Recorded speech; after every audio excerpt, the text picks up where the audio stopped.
Grant Miller, what an achievement from him on his debut in the McLaren. Well, he takes victory in Evo, and indeed he was the favourite coming out of Akiyama, and he's the favourite here today. Grant Miller, well, ladies and gentlemen, after a win at Daytona, he thought this season was going to go strong, but it's been going so very, very wrong. But here at Magny Cours, he rights all the wrongs and takes victory in Evo, and overall as Grant Miller in race number 2 of the day.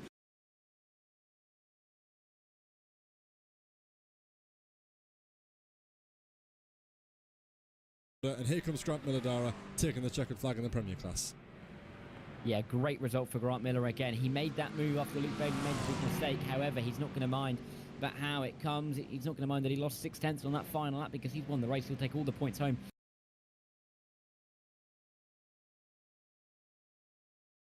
Toby Hardiak will take the win here. Yeah, what a race it's been for him. He's come back through and he's then fended off John Lubbock towards the end. He was charging hard right at the end of the race, flashing of the lights, maybe in recognition. Strobing of the lights, really, but it's Toby Hardiak who wins then. Here at Portimao, and he'll be delighted with that.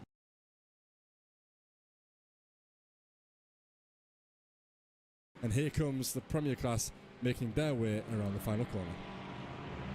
It's going to be Toby Hardiak who is going to be the race winner for the Premier class. John Lubbock, Grant Miller second and third when they end up crossing the line, but Toby Hardiak in his home race as well. Great result for the 31, and Phoenix Racing are going to be very pleased with how he has coped with tonight. John Lubbock makes it a Porsche 1-2 in the class, and then of course it will be Grant Miller, the third driver in the order. And there you go, 2 Phoenix drivers on the podium. I think they're going to be feeling pretty happy with how it's gone tonight.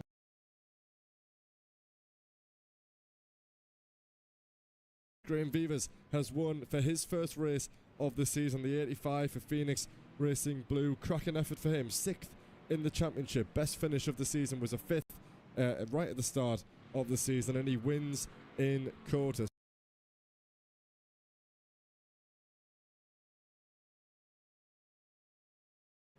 And the young Dutchman is going to take a victory here at Bathurst in the Mercedes. A brilliant drive indeed by Toby Hardiak. He takes the win by 10.5 seconds.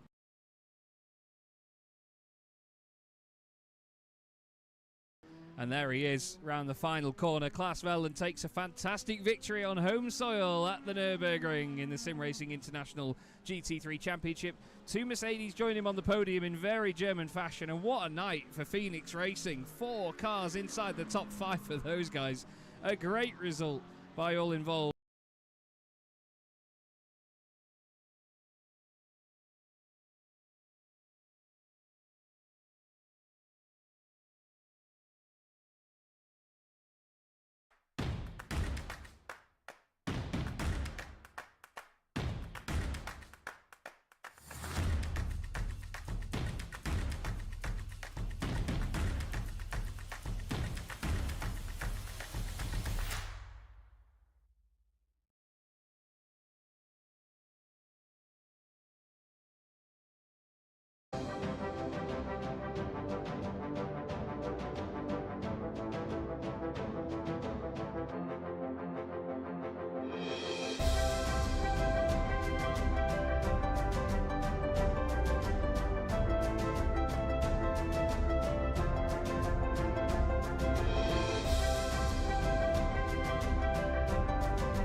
Car on the right. Clear on the right.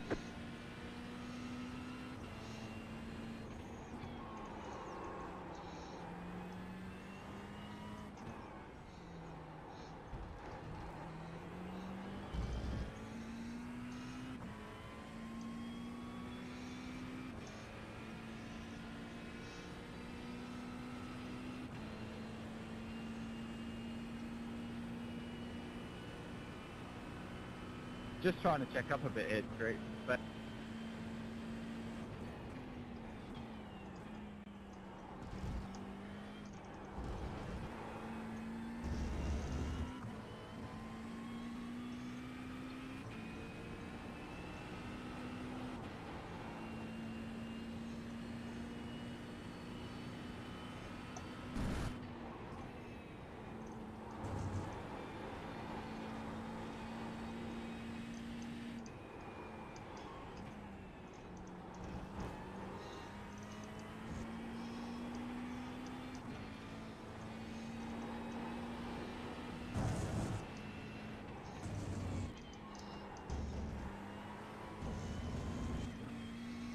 Sorry.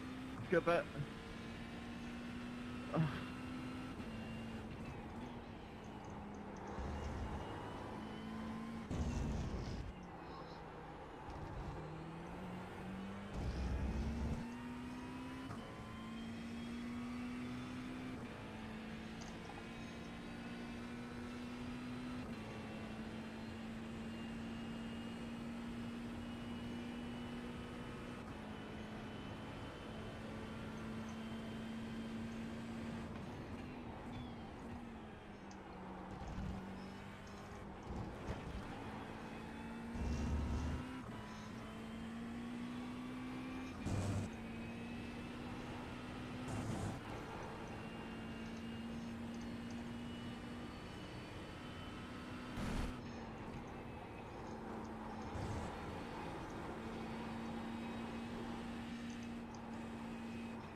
Thank you so much, Tim.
Car on the right.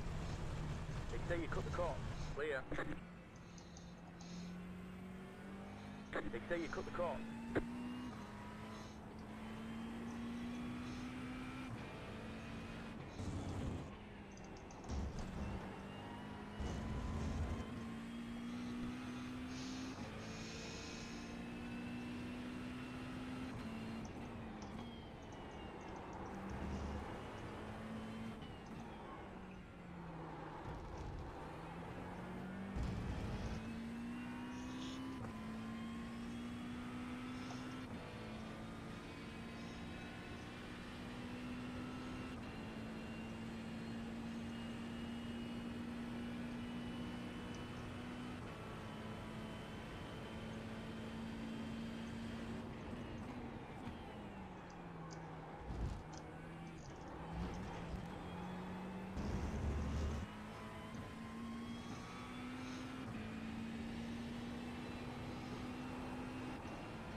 Right side.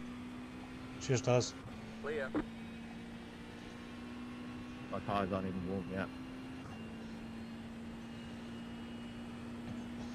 You have about 5 laps of fuel left.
Sorry, I was holding my brake.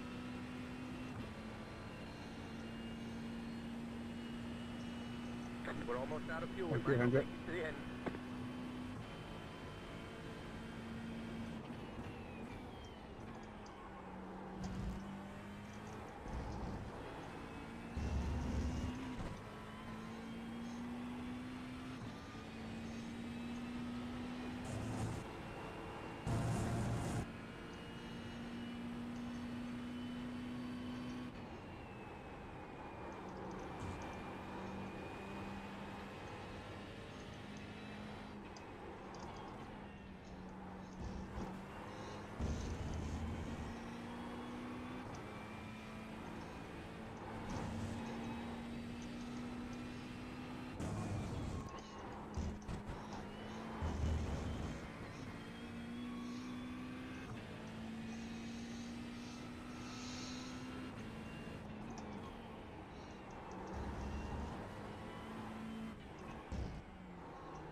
You have about 1 lap of fuel left.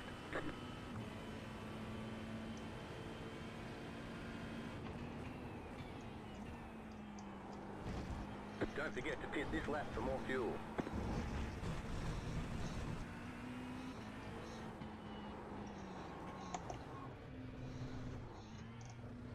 The officials don't like the way you're driving. Your lap times will be deleted until you reset the car and try again. Pit box in 10, 5, 3, 2, 1. Right here. That's it, go!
there you cut the cord.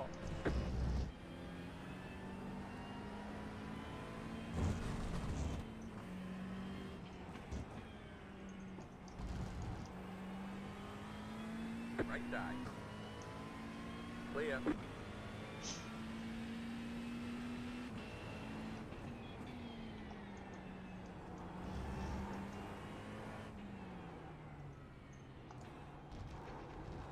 Left side.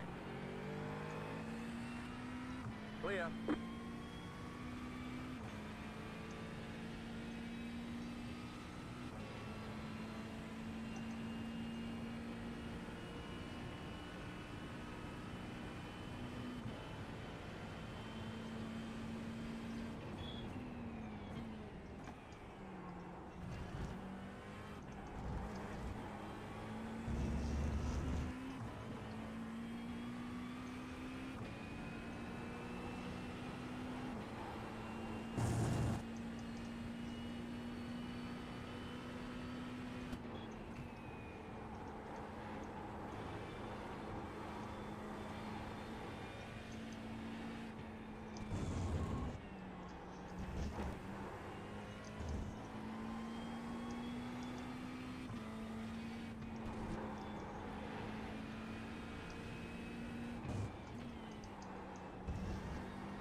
You got about 5 laps of fuel left.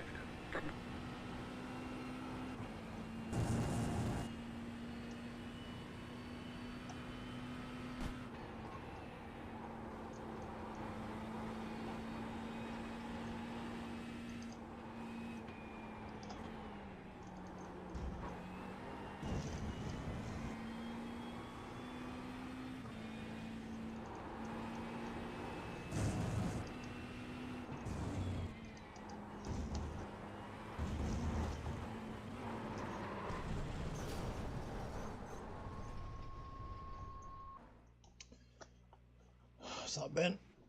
Oh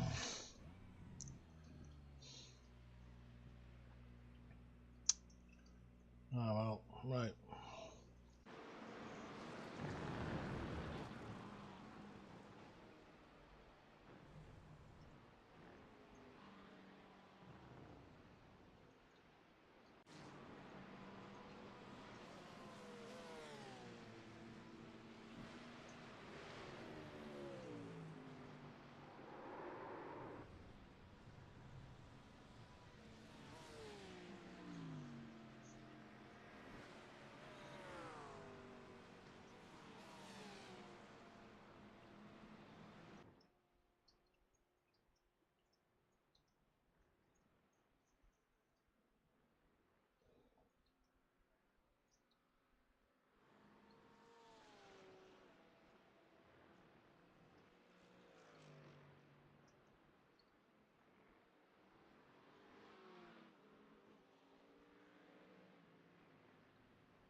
Sorry, man, I was holding my brakes.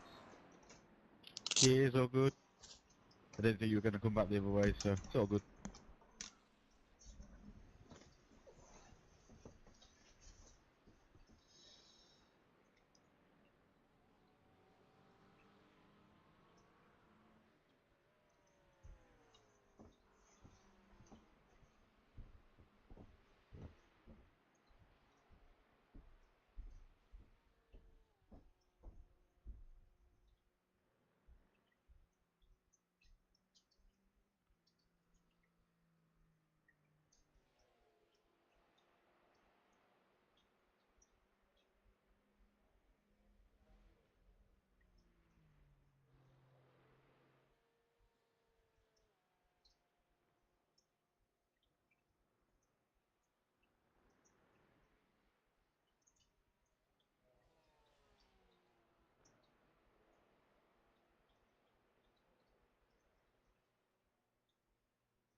Ugh.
Ugh.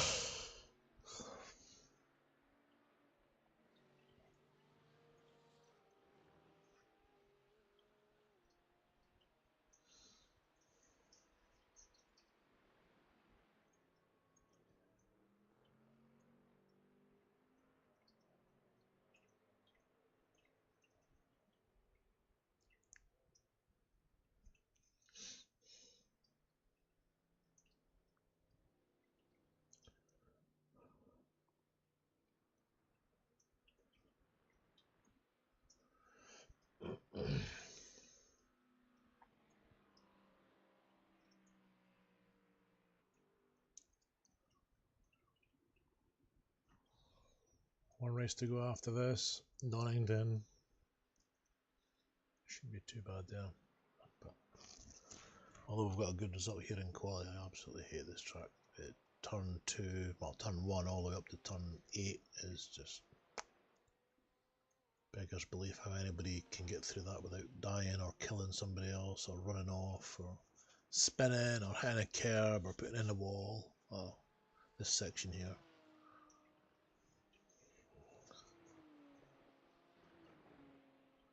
Some are able to go flat down through there. That's not me. So we'll see how it goes. It doesn't look like Jordan Maymar's signed on for the race. I don't know if that's work or if this was his holiday drop round. Martin Kenyon's in. He's third, I think. Jordan Butler and who else did we have? Matthew Massey. So he was going quick in practice. I was in a session with him and one of his teammates. One lap to green. And they were On the left constantly the in estimated 18 SOS twos. is 2,339. Pit road's closed. There are a lot of points on the table. Be smart and get a good finish. 5 cars left to grid.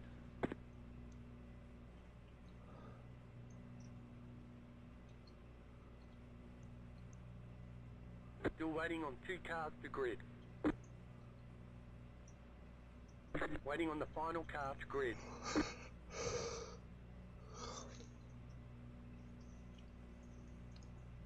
Everyone's gridded. Top 5 for Jake. That's good. 18.226. Nice time.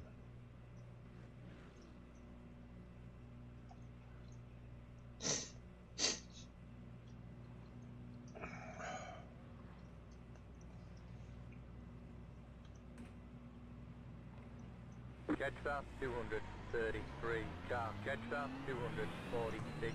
Car catch stop 311. Car.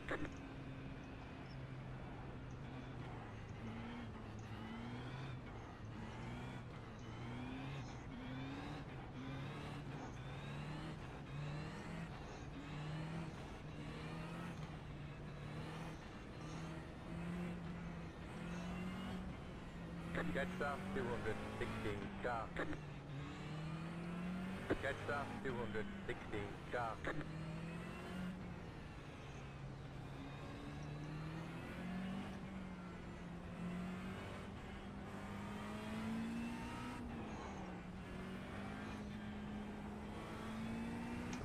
Catch stop 216. Car.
Jetstar 216 car.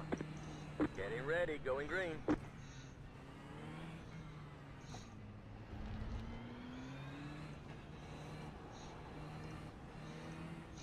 Pace car is in.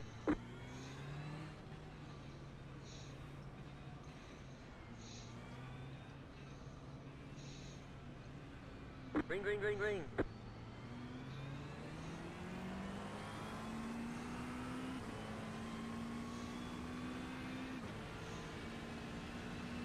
Right side.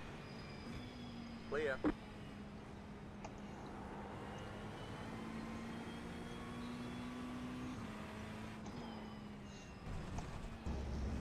Right side.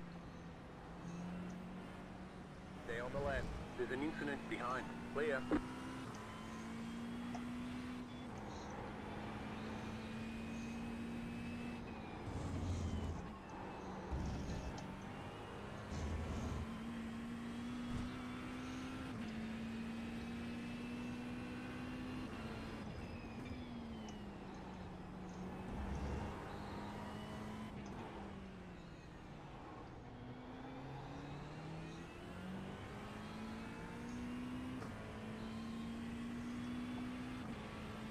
Come on.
Car on the left. Keep to the right. Clear.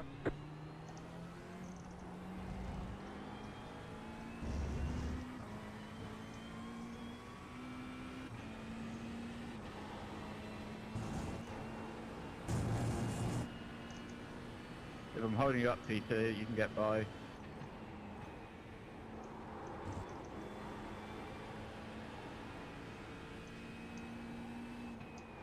Oh, cheers, mate.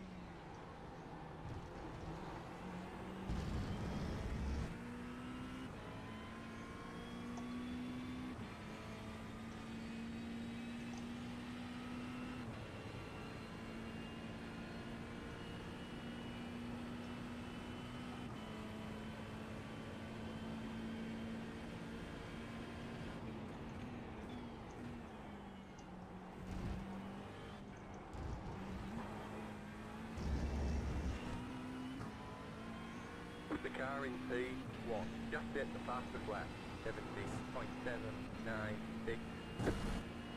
That was your fastest lap of the session.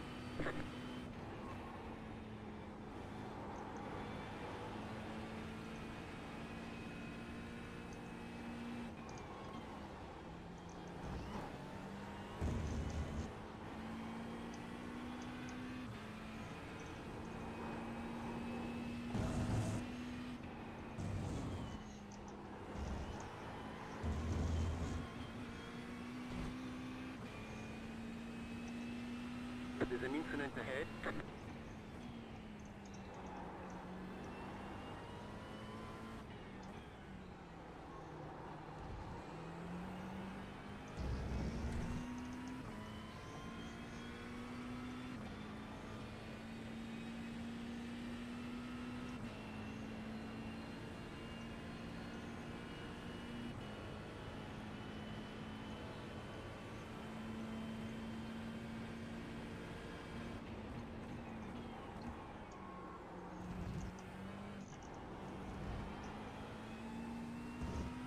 The car in P1 just set the fastest lap, 17.757.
The leader just did a 17.862.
The car in P1 just set the fastest lap, 17.662.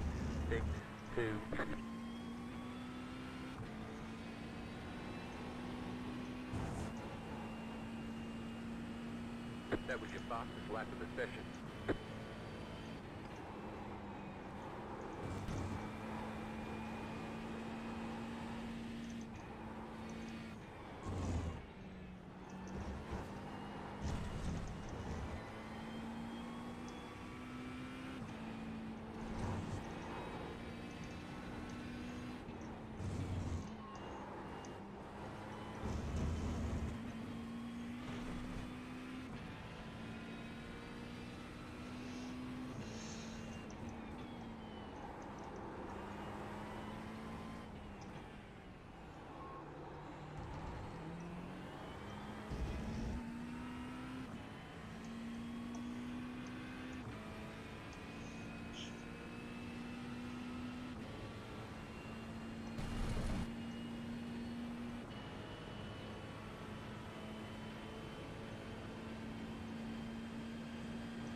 That was your fastest lap of the session.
That was your fastest lap of the session.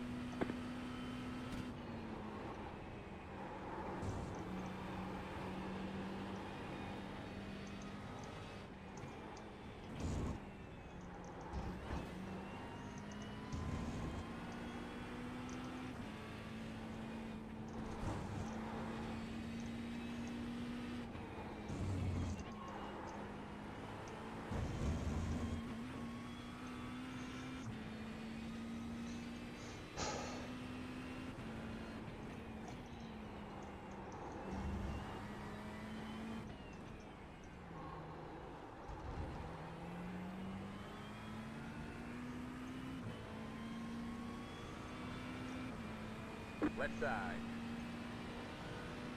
Keep to the right. Keep to the right. Still left.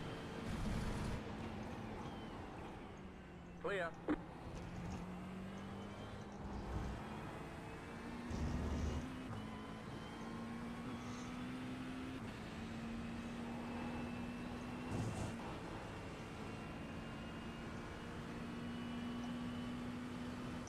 Power on the right. Keep to the left. Clear. Left side. Keep to the right. Still left. Clear on the left.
The leader just did a 17.877.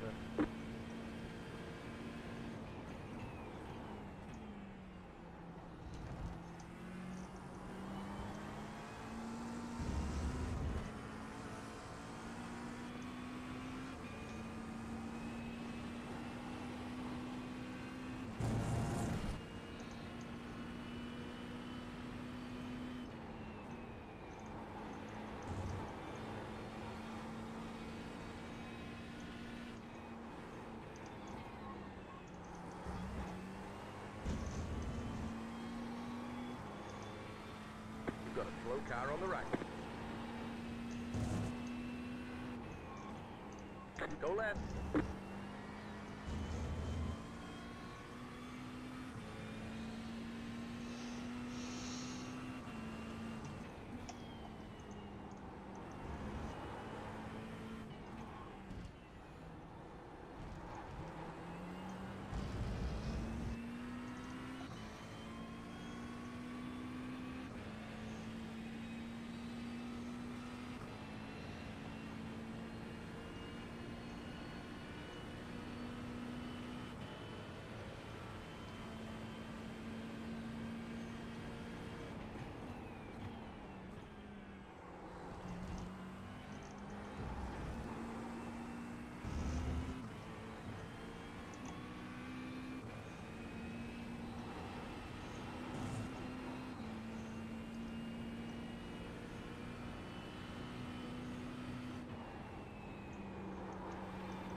That was your fastest lap of the session.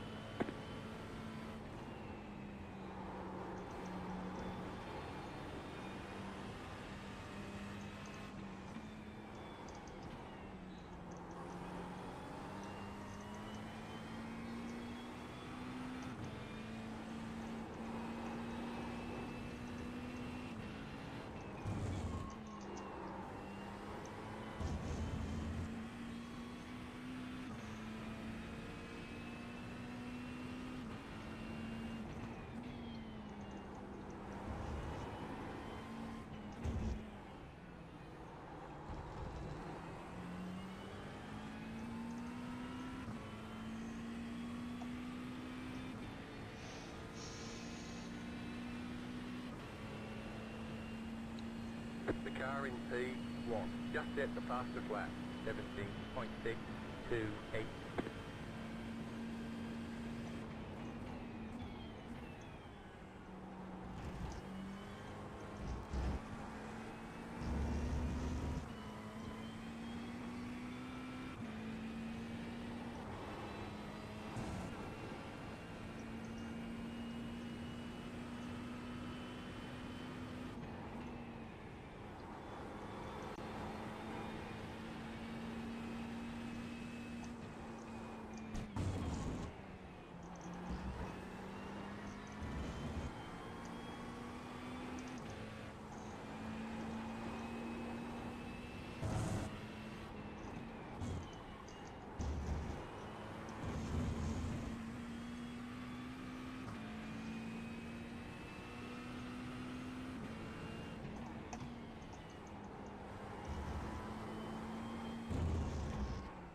Fueling up now should get us to the finish.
There's an incident behind.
The car in P1 just set the fastest lap, 17.478.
That was your fastest lap of the session.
left side.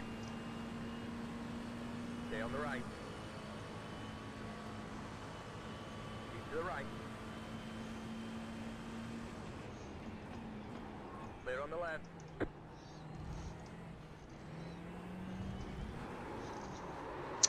Oh, you fucker.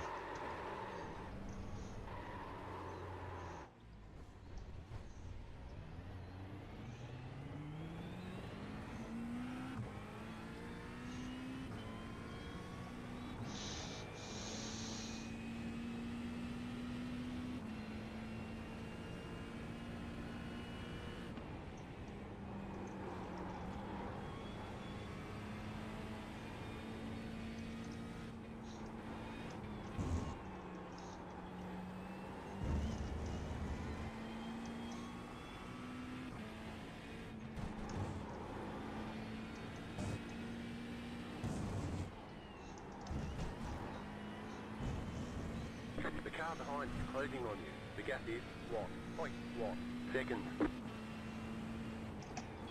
The car in P1 just set the fastest lap. 17.475.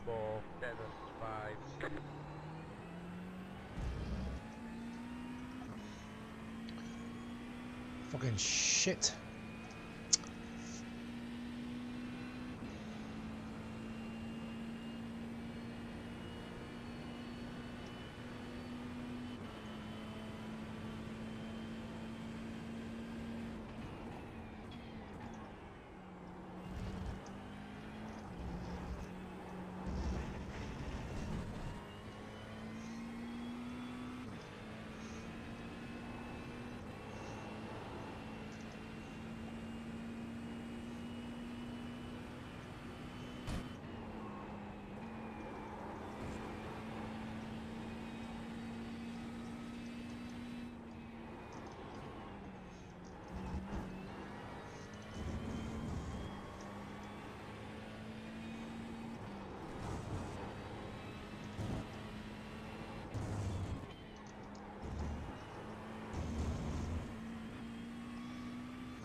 Sorry about that, James, by the way.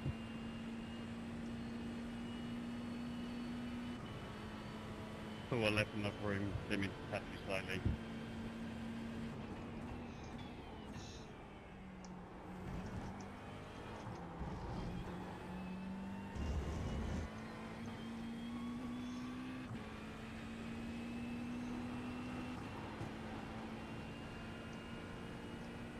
That was your fastest lap of the session.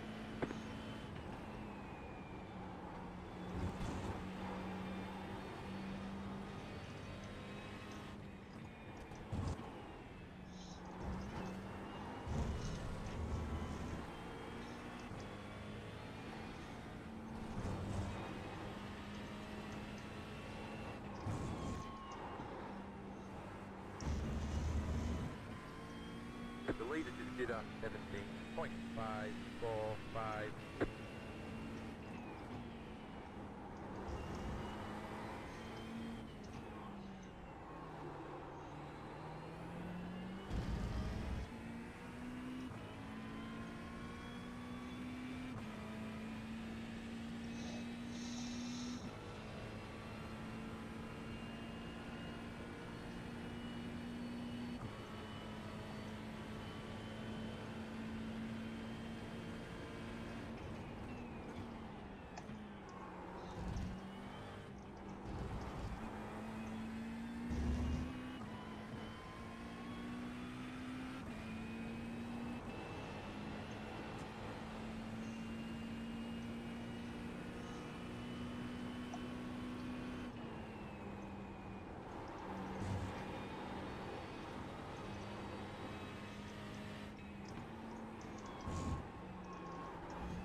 You've got about 5 laps of fuel left.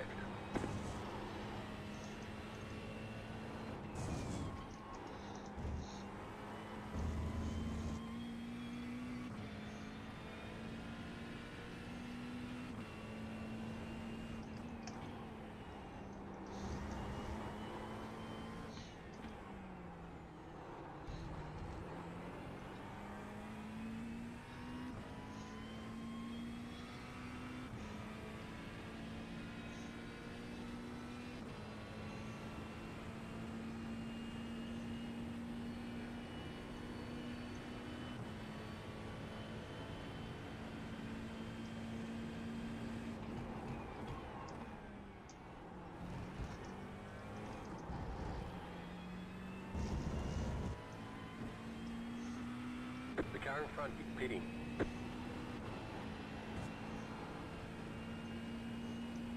That was your fastest lap of the session.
Thank you.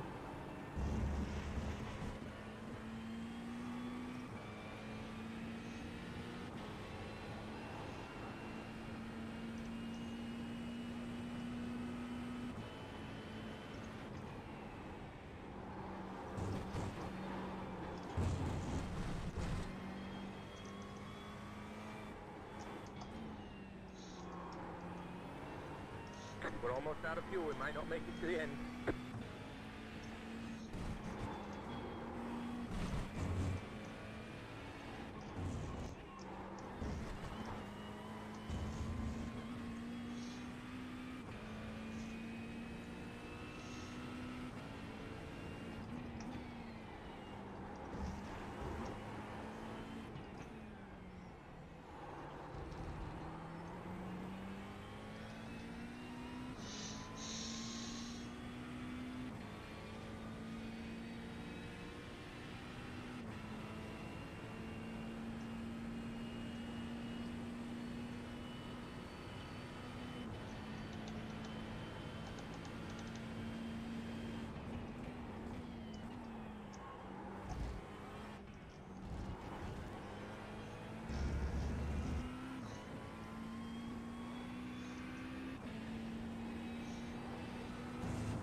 You have about one lap of fuel left.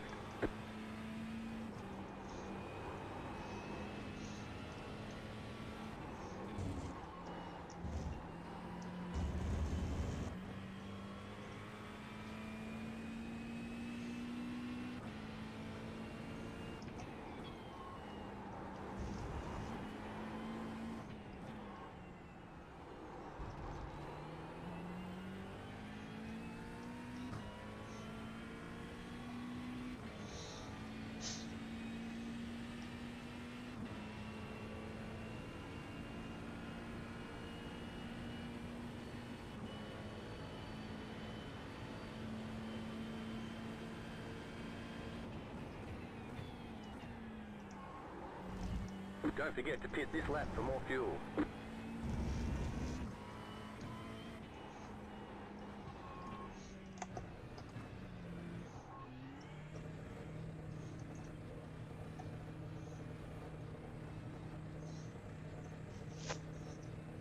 Pit box in 10,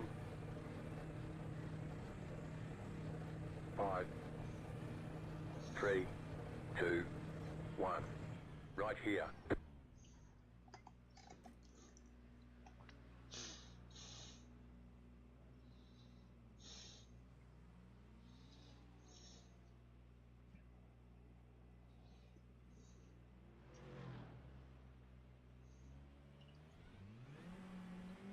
That's it, go.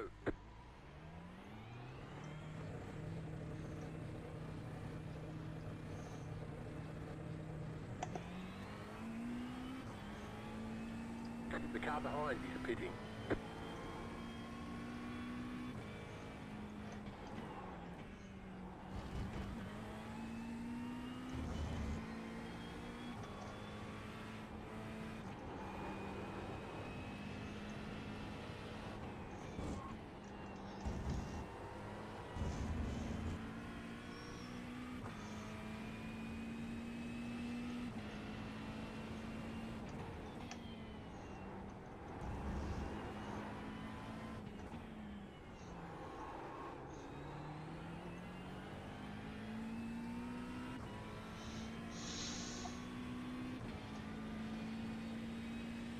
Leaders pitting now.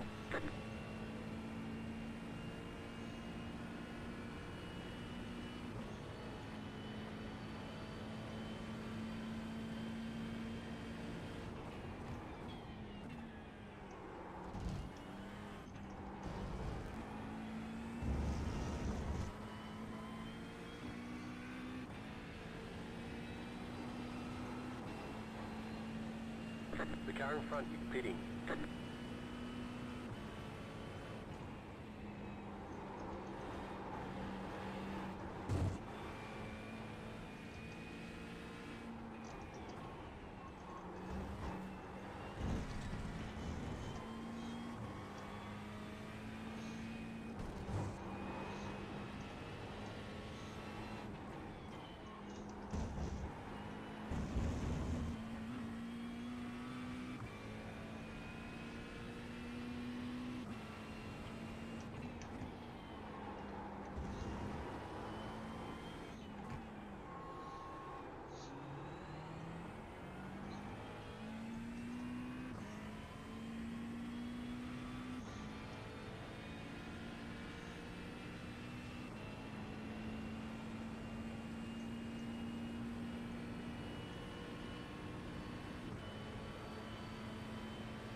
Thank you.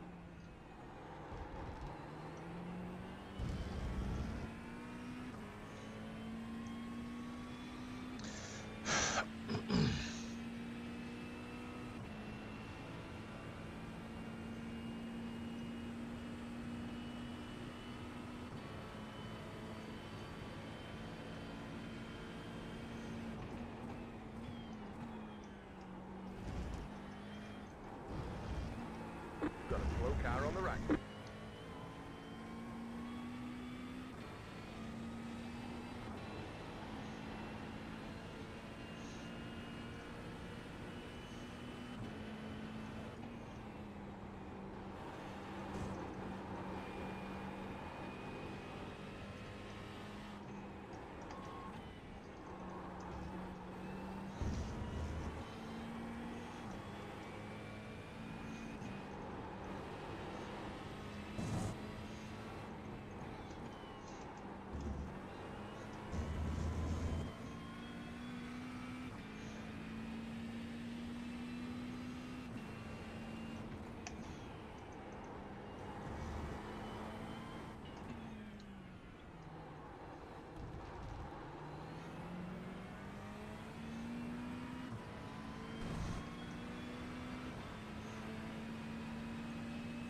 Left side.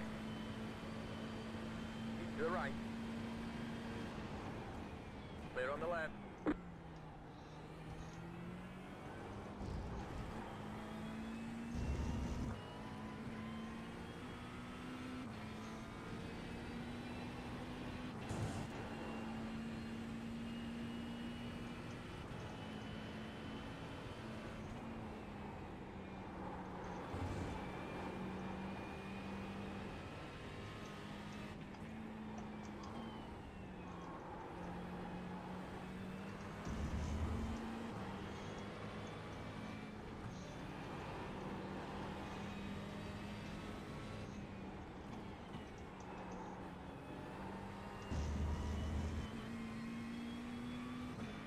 Right side. Clear on the right.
The leader just did a 17.821.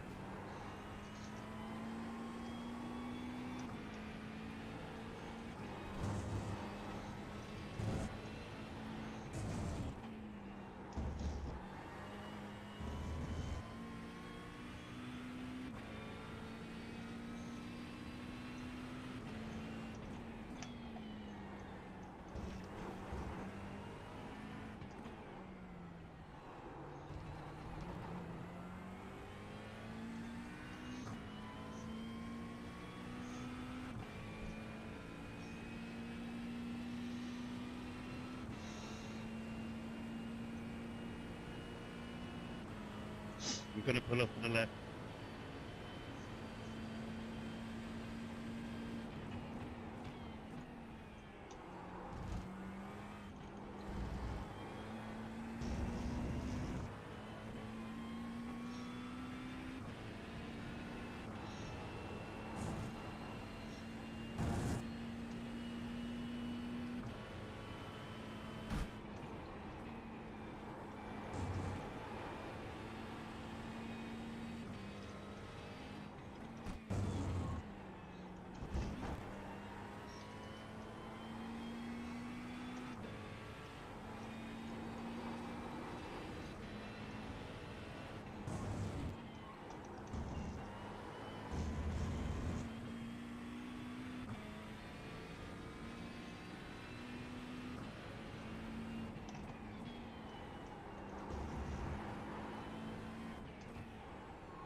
going well. Keep at it.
Peter says thank you.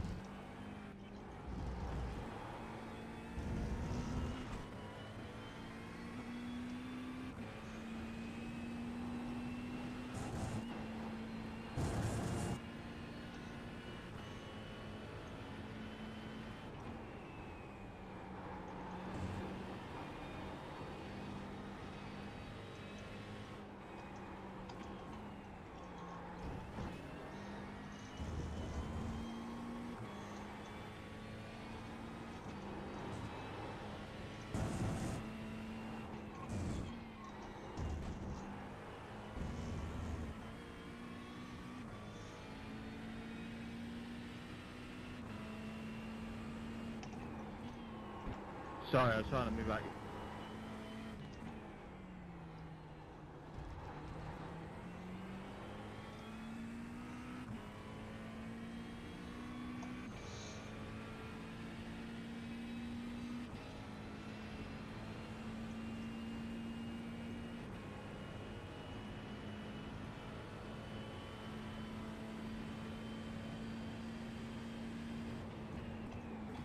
Sorry, Adam, I was trying to move to the left to let you through.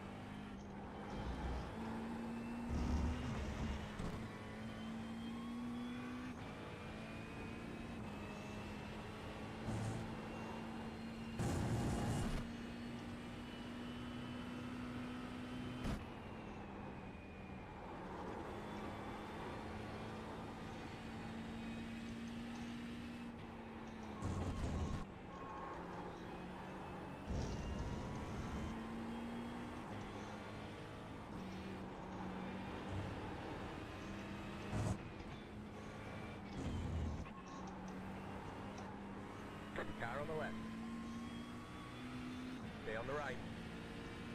Clear.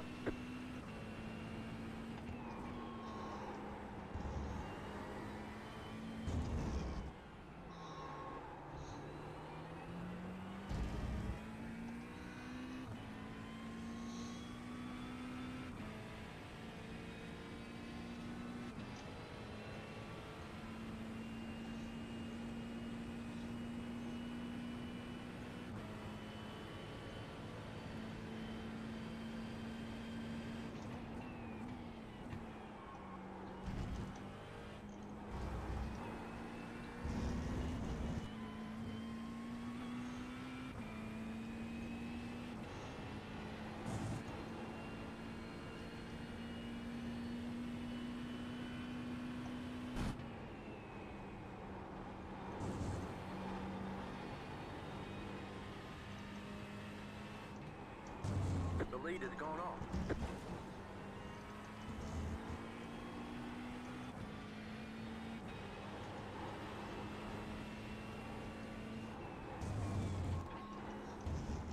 You're pulling away from the car behind. The gap is 5 seconds. Sorry.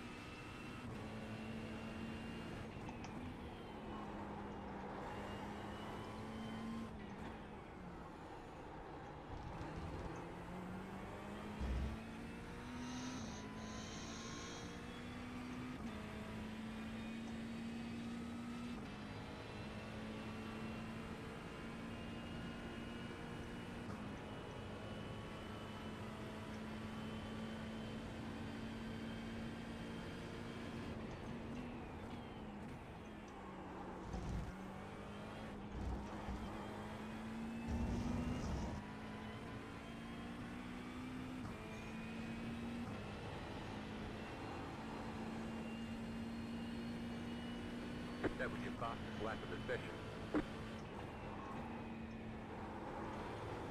The leader just did a 20.032.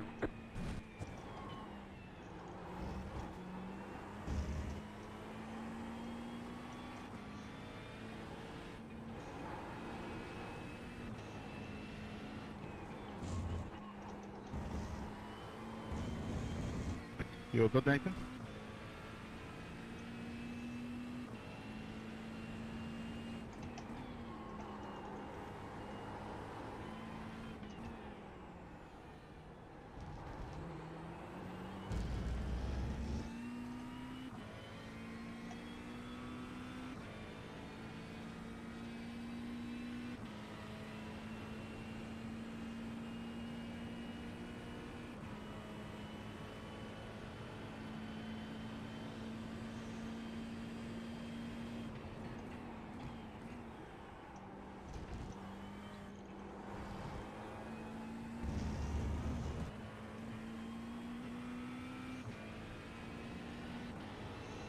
You've got about 5 laps of fuel.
The leader is coming up on you. They're not our fight.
There we go.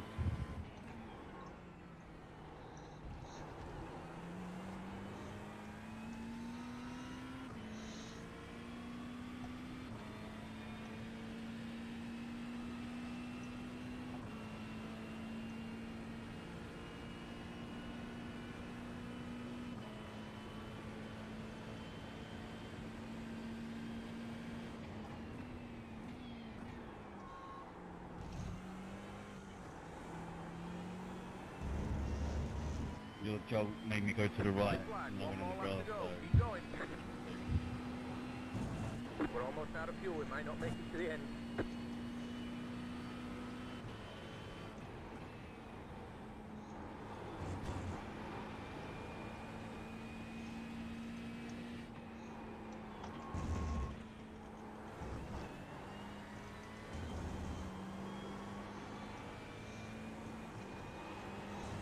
Please see the front battle, Stephen.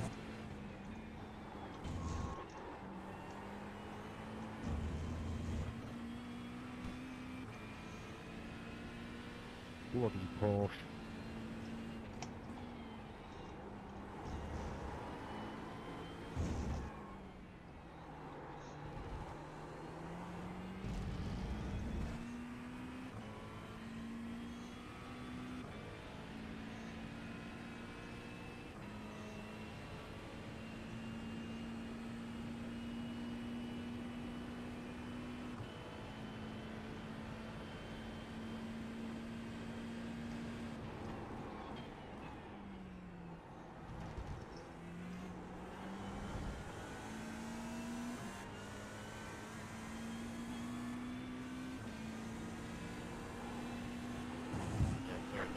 One lap of fuel left. Bye. Go left. It was a complete accident.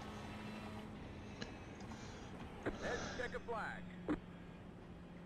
Bring it on home and let's get out of here. Excellent, well done, Martin. Thank you, Adam.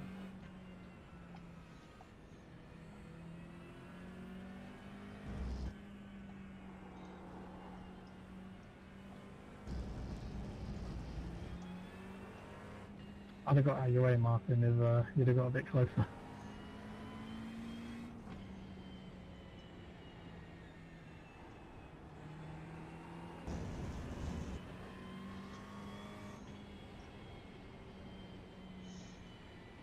Once again, if anyone wants M24 drive next weekend, just DM me in Discord.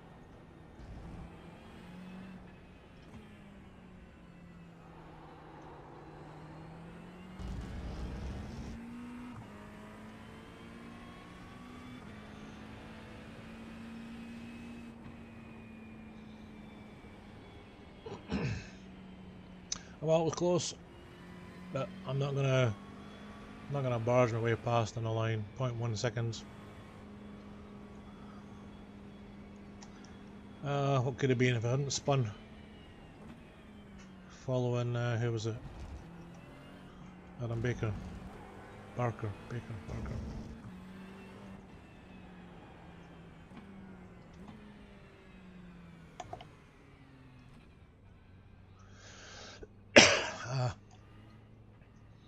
Just been a bit overzealous on the throttle there. The race is Must have over. lost Pit box in 10, 8 seconds because that was 4, 5, 3.5, 4 in front, 3, and then 4 behind. 2, So. 1. Right here.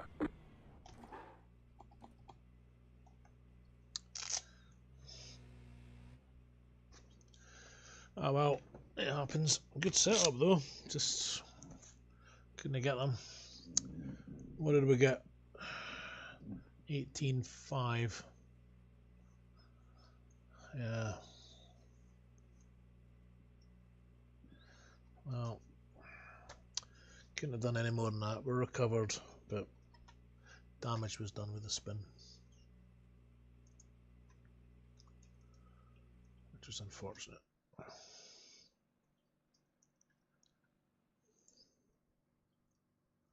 So we will save that.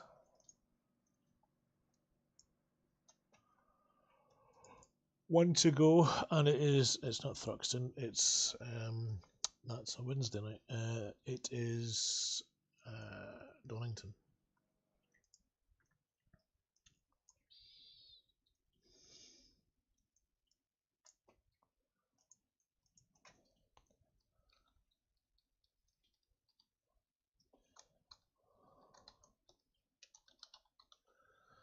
Don't really like Road Atlanta, but we didn't do too bad. We had some good times in comparison with some of the Inter guys as well. So it just feels, they always just feel crap, and then you find that everybody else is just as crap. Right, so that's the end of that one. We will minimise that. We will see if there's anything going on. Yoi Choib for the next. Is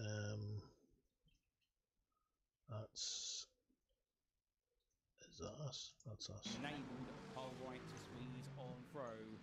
That's how he got the job done. But with that, ladies and gentlemen, all the brilliant battles, no doubt about it, come to a close, and we head back to your live circuit side pictures to bring you the race results, subject to any stewards' inquiries. And here we go, starting, of course, with the overall finishing positions.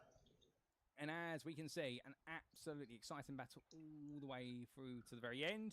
And Adam Watson bringing on home a very comfortable victory for Altitude Esports by 14.6 seconds ahead of Tim Probert for Send It Racing, who put together his best performance of the season. And, well, for the 3-1-2 driver, that performance definitely up there, matching his previous best on the previous round at Magny Cours. Another second place in the bag.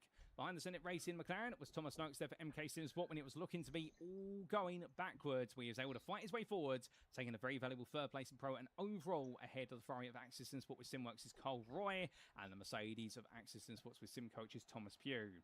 Roy's teammate Archie Williams there finishing in 6th place, a further 3 attempts behind, not quite on the pace of the 3 drivers in front, was able to stay with them through the fighting, and Harvey Wheeler almost got into the back of that battle after what seemed to be something going wrong on his second stint. We don't know what happened to Harvey Wheeler, but what we do know is that he had difficulty. He lost the best part of 15 seconds and recovered it all to finish in 7th place for Versa Rapid by Freewheeler Racing. Hayden Young took the Inter victory in 8th place there for Send It Racing, his second win in a row, a huge result for the 246 Porsche driver, ahead of Max Wheeler for Versa Fast by Freewheeler Racing and sim coach Steve Hobbs, who completed the top 10. In 11th place, it was Cy Anthony, a run-up there in the Interclass for UK Sim Racing Hamilton. But to be fair, he put in an absolutely brilliant show today to finish 11th. And a Casper Rutner for Old Dudes in Cars Vintage, with Nathan Anstis for UK Sim Racing Hamilton a little bit further behind. It was only 3 attempts between Anstis and Matthew Croft, with Croft in the end losing out for Axis Sim Sport Bandits. But he was comfortably 10 seconds ahead of Jake Muttett, who took his maiden podium of the season in the Interclass there with 15th overall for Phoenix Racing Blue. It was 2 seconds back to Axis Sim Sports with Sim Coaches Mikey Stewart. And then Luke Charlotte completing that top 5 there in the Interclass, making up for a difficult qualifying performance, although losing out to Stewart right at the end. And P-Top was a further 9 seconds behind there for Send It Racing Bulls.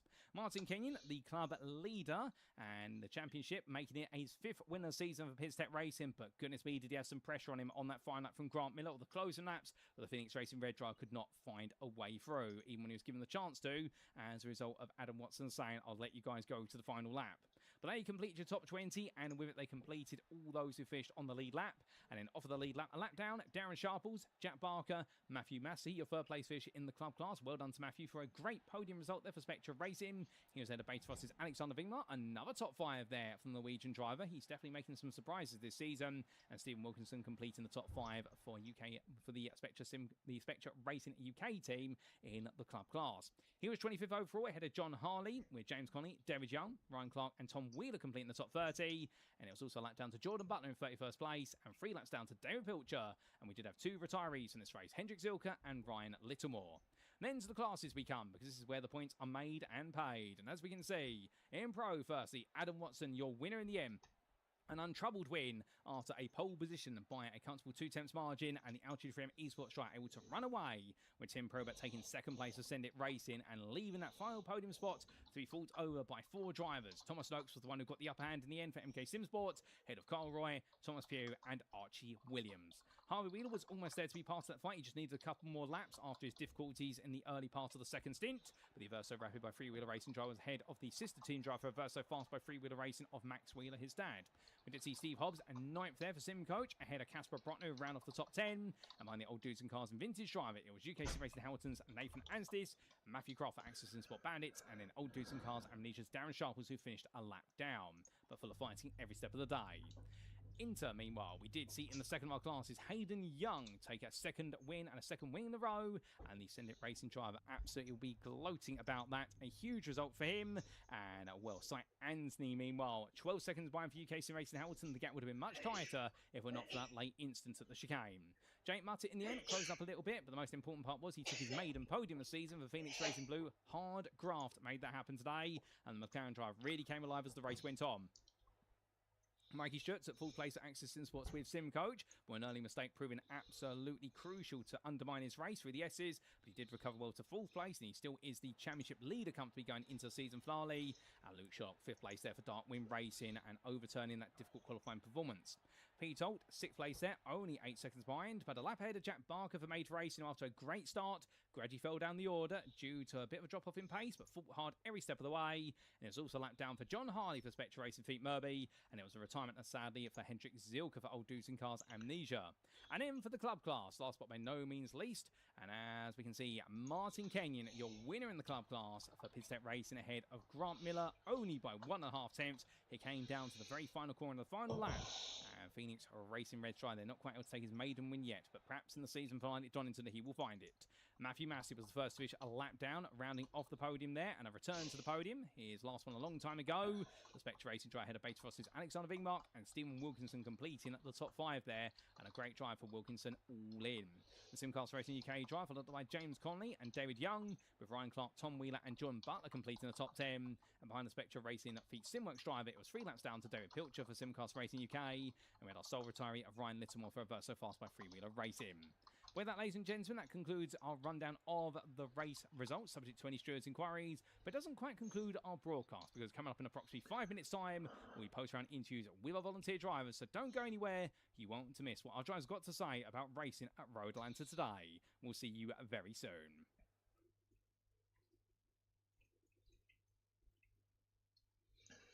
Right. We've got a few minutes to see what happens in the end. It will not make a mistake, looking up the inside through 2 into 3, and he'll take that move quite successfully there, but now will Luke Sharp come back at him. We ride on board briefly, but you can see that gap has opened up quite a bit. I think that battle is finished behind Notes, 1 or 2 places to be able to take the crown. Meanwhile, Max Wheeler versus Steve Hobbs, and well, I think the 2 McLaren drivers here are going to duke it out this time. Max Wheeler looking around the outside, and Steve Hobbs there holds his inside line for now, takes plenty of curb and a bit of grass with it as a souvenir, and well, Max Wheeler's going to be a bit more inventive next time around. That did not. He's got this one plus another 4 to go, and at this rate, further 3 seconds behind in the rear of the picture. There he is. Well, understanding right now, he's not close enough to get involved, but he would like to be, but he's got to grind that time down with 3.5 minutes to go. And our leader, Adam Watson, goes on to lap 44. So, with 3.5 minutes left on the clock, we believe it's 2 laps to go now. We will have 44 and then 55th lap to complete the day. And Adam Watson right now fully in control. What about the club lead battle? Well, here is Martin Kenyon, but look who's behind him. Grant Miller has caught up, and Miller's all over the back right now. And, well, for Martin Kenyon, it's not going to put him at risk of losing the championship lead by any stretch of the imagination, but he won't want to give Miller his maiden win of the season. Kenyon would love to take his 4th win of the season if he can. But here they come on towards turn number 6, and right now Miller has got close. He's been there a couple of times. Indeed, over the course of the season, he had multiple opportunities for a win, but it has never quite come together. But can this be the day where Grant Miller finally lands that maiden win of the season? Well, he's got to pass Martin Kenyon to do so. And, well, Kenyon and Miller, we saw their heroics at the Hockenheim Ring right at the start of the season, how hard they fought. And in the end, Kenyon got the upper hand. But here today, it's Grant Miller who's got the cards gradually coming to him. But he's still got to make the pass no matter how close he gets. It's not over until he's got ahead and sees that checkered flag. With the pair having a gap of the best part of 7 seconds to Matthew Massey, who, after going the longest every club driver, came out in 3rd place and is looking quite happy with it. Spectre Racing drive 6 seconds clear of Alaxsander Vingmark, and therefore looking to convert this now into a podium. And well, for Matthew Massey, it has been some time since we've seen him on the podium. His last podium coming in round number 3 of a 2nd place finish. So it won't be his best result, but he'll be up there as one of his best ones of the season. As Adam Watson goes on to another lap, what it proves, I cannot count, ladies and gentlemen. In fact, we've got 46 laps, not 45. And indeed, my mathematics day seems to have gone completely astray. You have to forgive me for that. But in terms of the fights out there, well, take your pick in terms of every fight that is going on. And while leader not too far away from the club leaders right now, but I don't think you'll get a chance to lap them, given they are about 7 seconds up the road as they clear the S's, and Watson shortly does so as well. As Kenyon still holds that gap of around 7 tenths, he now starts to come behind Darren Sharples, who in turn is behind Peter Holt. So is this traffic going to hurt Kenyon? I think it might do here, so this could change. Thomas Pugh, meanwhile, in 3rd in the pro class and overall. He's got Noakes right behind him. Roy has been dropped, so Noakes is now trying to squeeze his way onto the podium. And if he can, well, it'll be very beneficial for him, but he's still got to hurry in order to do that. And if he was to take the podium, he would end up going into the season finale 35 points behind Harvey Wheeler. So it'd still be Wheeler's advantage, but it would be Noakes who would close up just that little bit more. But we'll need that definitely. Want every point he can take from this point onwards. Still, he's got this lap plus one more as Adam Watson goes on to the final lap of the race. And in fact, well, I was wrong about how far he was away from the club leaders, because right now he's coming right onto the back of them. And well, we can hope that Miller's going to be lapped here by Watson. If so, well, could we see the club lead all come down to who's on the lead lap and who's not to the very end? Well, we'll have to wait and see. But Miller this time very close to the back of Kenyon as they're coming down. The night lights go on here. We're in night hour now as they roar the way through the S's. And, well, you can see that Grant Miller absolutely throwing everything at it. But a little bit oversteer there coming out to turn 5. That's going to cost him. As meanwhile, we've had an instant for Jordan Butler and Cy Anthony. And we've got black flag for Tom Wheeler. We can't cut away to that right now, ladies and gentlemen. We're staying with this battle to the end. And as we do so, off camera, Noakes and Pure fight each other as well. Well, we will get a look back at that if we miss it now. And as our leaders in the club class make their way onwards, well, will we see Miller look for the move? Well, no, Grant Miller backing off there right now, weaving from side to side here. And as he does so, well, I would have thought he would have stayed on a straight line, but I think he's letting this go to Martin Kenyon, unless he's going to lunge at the very last moment.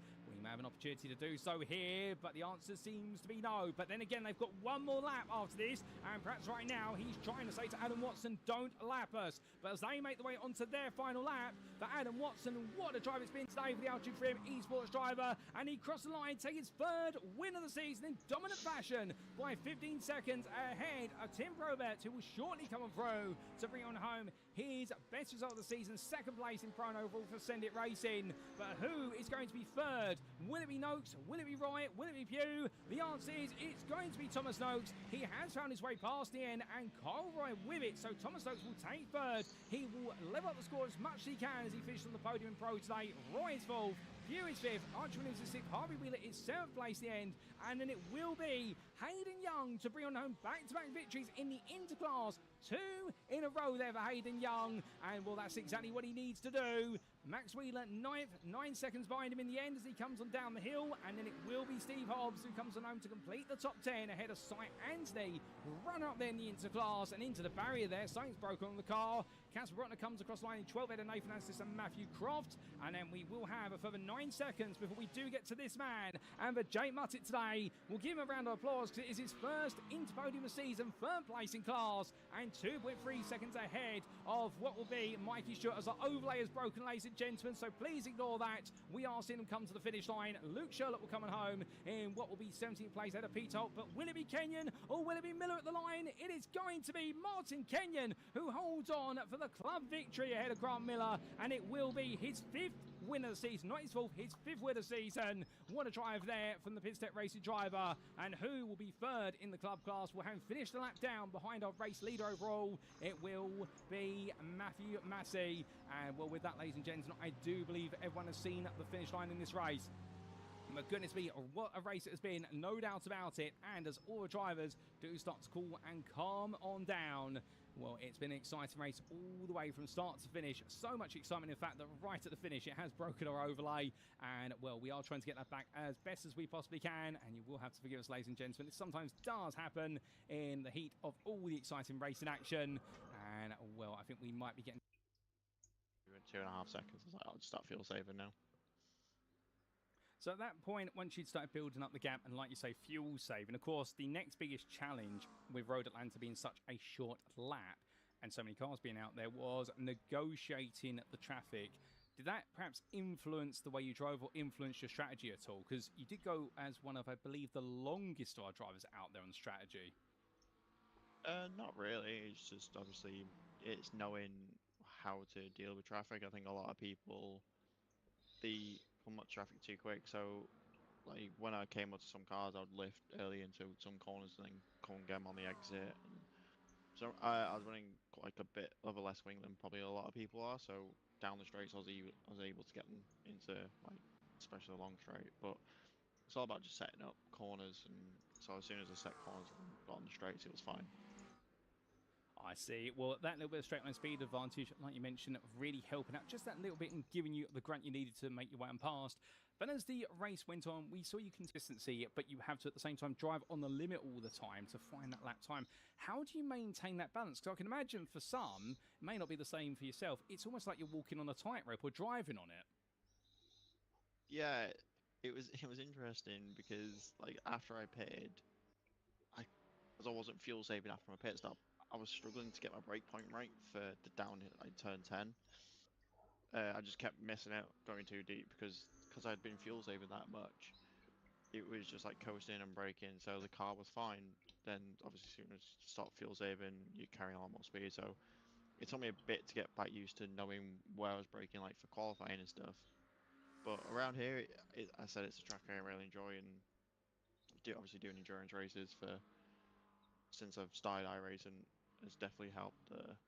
Knowing it's just all about being consistent. You just don't over push corners that you don't really need to, especially as tires start wearing out. You just gradually just bring it back, knowing the corner's going to be further and further in. Oh, I see. It is interesting there you having that difficulty initially to readjust to your normal or your fast pace with the lap approach and the muscle memory, but it just goes to show how important that muscle memory is. Alas, at the end of it, bringing it home at your third win of the season, and I have to admit, you've had one of those seasons which has been very much, it's either been 100%, I take victories, or you've missed out on podiums, or you've not finished rounds. Has it felt as though it's a bit of a missed opportunity season, perhaps? Because with this pace, surely you could have been in contention for the championship. Yeah, I joined the season late, which obviously didn't help, and then like I missed last week because as a real life job I work as a race mechanic, so I was at British GT, I was never going to make it back. But the rounds I have done, yeah, it's been great the ones I have won, but definitely I do feel like there's been missed opportunities, especially like Suzuka where I made my own mistake. I stayed out on the wets when I shouldn't have, and then got down to obviously when I got on the slicks I just over pushed, especially when I was on cold tires trying to keep Harvey behind me, which obviously then I got damaged, and then I was just over pushing after that point. So there's definitely been times where I should have done better, but at the end of the day I knew because I was coming into the championship late that I was aiming for like a top 5, but the rounds I've missed hasn't helped. So definitely just trying to see what I can do, and you know, it is what it is. We'll see what we can do. Like, I've definitely signed up for next season, so it's all about just seeing what we can do for next season. Oh, 100%. However, don't rule out this season yet, because presuming you are going to be on the grid for Donington Park next week, at the moment, provisionally, the standing state with this third win of the season, you're now on 416 points. It puts you mathematically 111 points behind Max Wheeler in 5th. So theoretically, you could still achieve a top 5, but you would need results to go your way. So if you are on the grid at Donington Park, is it going to be your 4th win of the season? Donington is another track that I like, but I've not driven it in the McLaren before, so it's definitely going to be an interesting track. We're definitely going to try for our 5th win of the season, but it's a heat format, I think. It's a different format, so if it is a heat format and there's 2 races, we'll try and go for our 5th and 6th. Oh, a fair play. We look forward to that. But just before I do let you go, Adam, is there anyone you'd like to give a shout out or a thank you to live on the broadcast? Yeah, just like the 3M, LG 3M esports team, obviously all the sponsors, 3M, Inspire, just everyone to do with it, and it's been really good help. And give a shout out to the Simcast team. It's a team which I've been helping for about over a year now, nearly 2 years. So it's been good to obviously race with them because I'm only one for Altitude here for this series, so it's been good to be with them and giving them advice and help. Well, they'll definitely appreciate the shout out, as will your teammates at Altitude at 3M Esports. Adam, it's been an absolute pleasure having you join me in the interview. Thank you for your time this evening, and well done on bringing home another brilliant win for this season. We look forward to seeing you at Donington Park and seeing whether you can end the season on a high. But until then, savour the moment and have a lovely rest of your evening. Thank you, Paul. So hearing there, ladies and gentlemen, from a happy Adam Watson, but of course a bit of a bittersweet victory in the fact that it really goes to show you the pace he's had this season, and the fact things hadn't gone wrong in some of the previous rounds, such as Suzuka, then he could be right up there for a top 5. Yet plenty of positives to talk about. And I really do like the way when he talked about the qualifying lap there, where he was gaining the time. It was particularly on those corner exits at turn number 5, for example, gaining a couple of attempts there. And also the fact the setup of the car was intentionally made to have a little bit less rear wing in order to give him that speed advantage on the back straight, a natural contributor to a slightly quicker lap, but also enable him to clear cars, particularly when he's coming up behind drivers to put a lap down, able to clear them more comfortably into the braking zone for the chicane. So all these small tweaks definitely giving a little bit of an advantage. But for Adam Watson, that's what you got to do when you are one of the fastest drivers in the Pro class. You've got to go all in, and what Jordan Butler is going to try and go all in for what will be his final win of the season. And just to clarify the comment he made there about the heat format, as far as we are aware, it is still a 1-hour race at Donington Park, but the lobby is having to be set up in a particular way because of the settings on iRacing, where there's not enough garages for 60 GT3 cars should we have the entire grid come out. So that's why drivers do think it's a heat format, when realistically is actually still 60 minutes of a single race at Donington Park. So we just wanted to clarify that up there, and all the drivers will be reminded of that going into season fly. It's a one-hour race to complete the season, and Adam Watson will be looking to see if he can bring on home that final win of the season, and we wish him the best luck in his preparations. But with that, ladies and gentlemen, it's time for another interview. We'll be right back.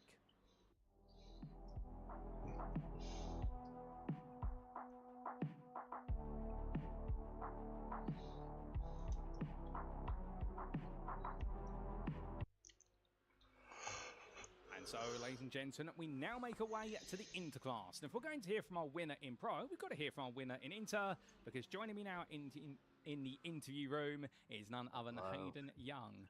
Good evening to you, Hayden. How does that feel? Right. 2 in a row. Mate, we tried. I really had fun. That was great. That was really good. Oh, indeed, a huge performance for yourself. But I mean, in qualifying, it looked as though Mikey was going to have the upper advantage today. How was qualifying for you?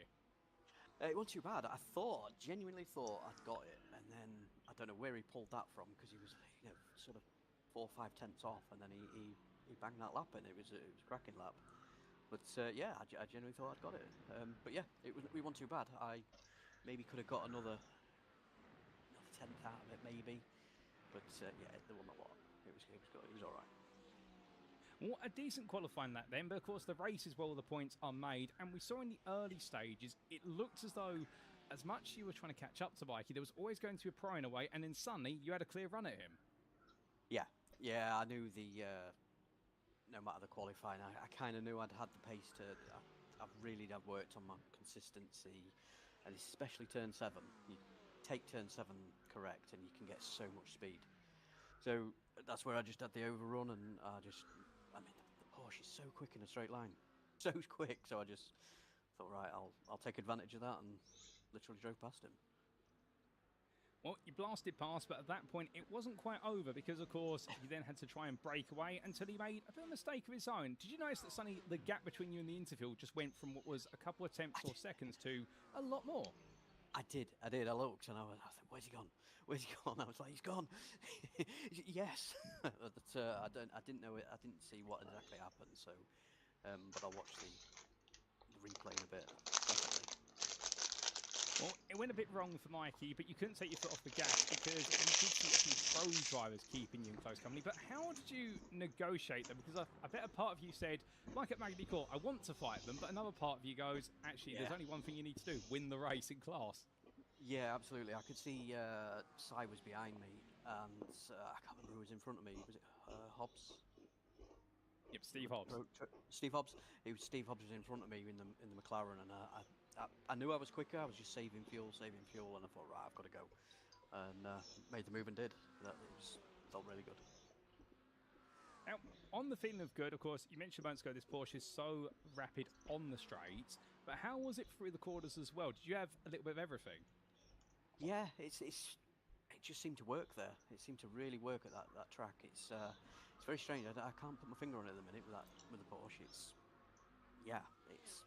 just feels good. It feels really good. There was a couple of corners that just a bit understeery, but I think that's just what Road Atlanta is. So, but no, feels good. Well, a good feeling Porsche, and strategy-wise today, you were one of the drivers who went the longest of all, 30 laps on your opening stint. Was that always the plan? Yeah. I mean, it's more difficult if you're not behind someone, but I was sat behind Steve Hobbs for a while, saving fuel. I was I was lifting way into the 200-meter mark for the braking zone. So, but yeah, saved the fuel, and I thought I'd save the tyres, and especially going into that chicane there at the end, it's quite harsh on your tyres, and yeah, went quite long. I didn't expect to go as long as I did compared to Sai, to be honest with you, because he was behind. Was it Croft? Was he behind him for a while? Yes. Yeah. So yeah, I expected him to come with me, to be honest, but yeah, good. And just on site, Anthony, were you worried he was going to catch you? Yeah. Towards the end, when I got to those the back markers, I couldn't remember who it was. I think I just had to get past them. I had to, and went around the outside of one of them at turn 3. Was it 4? Yeah, I thought he was going to catch me at that point, so I thought, I've got to go. I've got to do it. I mean, for someone leading the racing class needs to do the win. When you say you went round the outside of them, I think my interpretation would be is you had to bundle your car past them into probably the tightest part of the circuit. I did, yes. I just had to go. Well, if I sit behind him, even for half a lap, he's going to be with me. It's only, what was it, 3 seconds, was it? He's going to be with me. So I thought, yeah, I've got to move now and put as many cars as I can in between us, and yeah, it worked. Oh, 100%. It was brave, it was bold, it was absolutely brilliant. And come the end of it all, it's your second win of the season, and gap-wise now in the championship, it provisionally puts you a grand total of, I believe, 21 points behind. 21. Yeah, so I haven't worked that out yet. If I win it, where does Mikey Stewart have to finish to win it? I'll work it all out. It would be, if you win the race, he would need to finish second to you. If he finished third, you would take it. Okay, that's it's good to know. I've really enjoyed it. It's good fun. Well, do you think you can make it 3 in a row at Donington Park? Yeah, why not? We'll give it the best. Why not? Fair play. I like that. Straight to the point. You'll give it your best. Well, Hayden. Absolutely. Cheers, mate. We look forward to that. But until then, is there anyone that you'd like to give a shout out or a thank you to tonight? Yeah, shout out to my girlfriend Charlotte.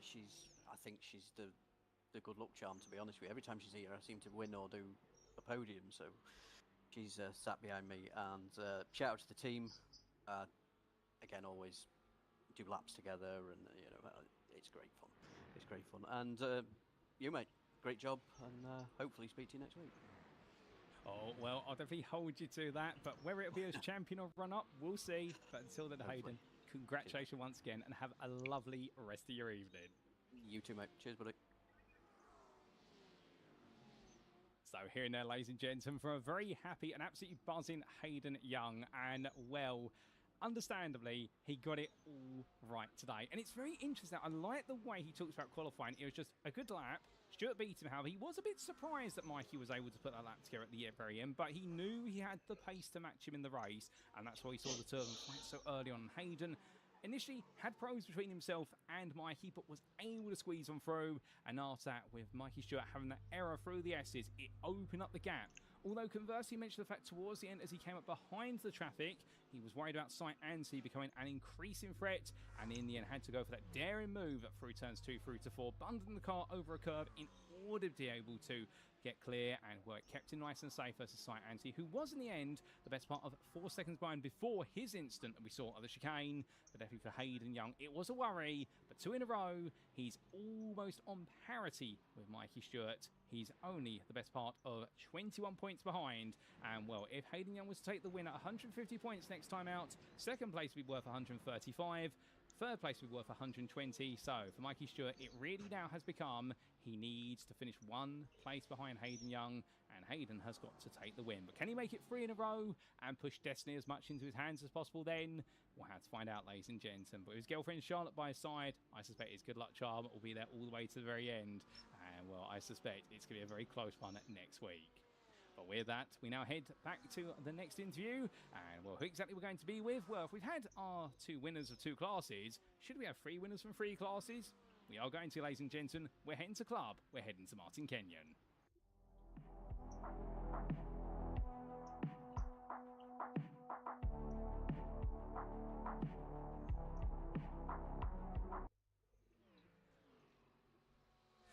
And so, ladies and gentlemen, as promised and billed, joining me now in the interview room is none other than our 5-time winner this season, Martin Kenyon. Martin, good evening to you. What a race of yourself today. It didn't look as though the win was coming your way immediately, but you've made it happen in the end. Would you say this has been your hardest earned one of the season? Oh, I'm not too sure, to be fair, because I've been fairly consistent. I wasn't trying to win the race today. I was just trying to finish strong and just finishing on the podium like I've been trying to do all season. So I think it was more down to Grant's bit of misfortune, really, more than anything. He almost had me at the line, but I got the win still. Well, it sounds like it's a bit of a case of mission failed successfully in taking the win when all you wanted was a strong result, but arguably this is the strongest result you could take. In qualifying, we did see you take third place, 22nd overall. You weren't too far off of Miller's pace. Were you happy with your lap? Yeah. I've been on holiday this last week, so the only practice I've done is in the half-hour practice and the qualifying itself. So I thought my pace was pretty good, where I wanted to be on the podium at the end of the race. So it was all right. Oh, fair play. And then when we did go into the race, we did see you have a good start, moving very quickly into second ahead of Matthew Massey, jumping him essentially into the opening corner. And after that, it seems as though you just went to work, although there were a lot of inter-drives between yourself and Grant. Did you try to use that to fuel save as much as possible? The inter-drivers were being fairly competitive with how they were racing, because I think there was like 5 or 6 of them, like all in a big tight group. So I just like backed off and let them sort of wallop each other off the track, and I just minded my own business, try and keep it clean and just mind my own race, really. I knew I had the pace for the guys behind. I think they were at one point, I think Stephen Wilkinson was behind me, and I think Alex Vingmark was behind me as well. But I was pulling away from them and just keeping up with the inters, but letting them battle in front.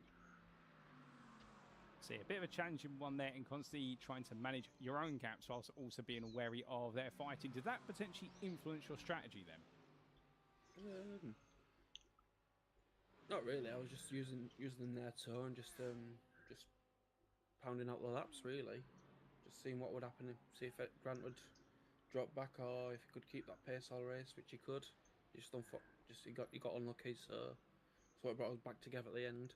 But no, I was just trying to keep it steady. Well, consistency is always a very valuable asset at Road Atlanta, and you showed that throughout, particularly after Miller's spin. Although, like you say, he was starting to catch up to you. Was there a point where you suddenly noticed he was catching, or did you expect, once you'd taken the lead, that he is going to come back to me eventually?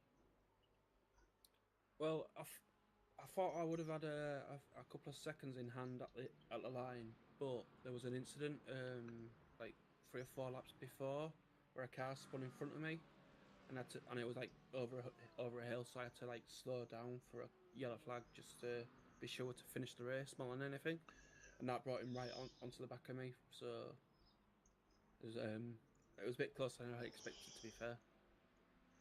Oh, indeed. And going on to the final lap, we did see Grant catch up to you quite quickly down the back straight. I don't know if you've had a chance to catch up with, but he was weaving side to side because I think he had Adam Watson, the race winner overall, coming up behind. Were you perhaps hoping that Adam would get between the two of you before the finish line so you could do a 46th lap, but Miller couldn't? I wasn't sure what was going on there, because I thought Adam might been a bit respectful with him having a 10-second lead over P2, and me and Grant racing for our class win, so I'm pretty sure Adam was doing the right thing and staying behind, but I wasn't sure what Grant was doing weaving, and I thought he just stayed in my slipstream and just tried to go through. Oh, fair play. Well, at the end of the day, it worked out for yourself and you were able to hold on by 1.5 tenths. A great win, an unexpected win, you could say. And now, of course, it sets you up for the best possible advantage going to Donington Park. It's not over yet, but now you don't need to win necessarily. You only need to finish within a few places of Grant to take the crown. So does that mean you can take it easy at Donington, or are you going to be coming out all guns blazing? I'll probably just try and do what I've been doing all season and just finish the best I can, try and get another podium. And that'd be great. If I can get a win, that's even better. But it's just about being consistent, and if I can do that to the end, every race would be great. Well, indeed, you've been one of our most consistent drivers, not just this season, but in the series history, with all but one result so far being a podium. But to be fair, all the results that count being podiums, unless I'm mistaken. So we'd love to see you make it a record of the season. But just before I do let you go... Just on that, I'm just looking at the table. And with them being 150 points on the line, I could potentially score over 1,000 points. So I think I might have to just push the bar out a bit and just go for that as a final achievement for the season. Well, if you were to do that, I mean, at 855 points at the moment, I think you already are heading towards... Let me just double check. I think you are heading towards already the record for the most points ever scored in the UK Sim Racing Series. So if you went above 1,000, I think you'd be setting a record that would be very hard to beat. So, like you say, sure, that's now got to give you the extra inspiration to go for that one extra win. I think I'm going to go have to do that. Oh, fantastic. Well, we look forward to you preparing to see whether you can make history, not just the club winner, but also set a point record. But, Martin, just before I do let you go, is there anyone you'd like to give a shout out or a thank you to on the broadcast? Thank you to yourself, Paul. Your broadcasts have been excellent all season. I'd like to thank all the guys in the club's class. Grant's been very consistent all season. Jordan's been very fast as well. It's just a bit misfortune here and there. He could have been competing up there. I've had a couple of battles with Tom Wheeler and Jordan Butler at times. They've been pretty good on occasions, so it's been really good racing all throughout. So I thank everyone in club class. 100% agree with you there. The club class has absolutely been live with action, and